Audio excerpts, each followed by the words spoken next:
माण तालुक्यातील पिंपरी येथील सातकी तलाव फुटण्याच्या मार्गावर आहे। मे महिन्यातच माण तालुक्यात झालेल्या दमदार पावसामुळे हा तलाव पूर्ण भरून गेला असून गेल्या 2 वर्षापासून लघु पाटबंधारे विभागाकडून या तलावाची दुरुस्ती सुरू आहे।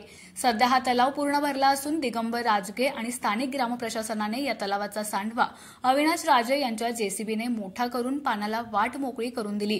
प्रशासनाच्या गलथान कारभारामुळे या तलावाच्या दुरुस्तीचं काम रखडलं आहे। हा तलाव फुटला तर या तलावाच्या पाण्यावर अवलंबून असलेली पिंपरी गावातील सर्व शेती वाहून जाण्याच्या मार्गावर आहे। हा तलाव पूर्ण भरून रात्री पाण्याला वाट मोकळी न झाल्यानं लहू घोलप यांच्या घरात पाणी घुसून शेतीचेही नुकसान झाले। या सगळ्या गोष्टीची माहिती मिळताच सरपंच मंगल माने व त्यांच्या सर्व सहकाऱ्यांनी तलावाचा सांडवा जेसीबीच्या सहाय्याने मोठा केला। त्यामुळे तलाव सद्यस्थितीत फुटण्यापासून वाचला आहे।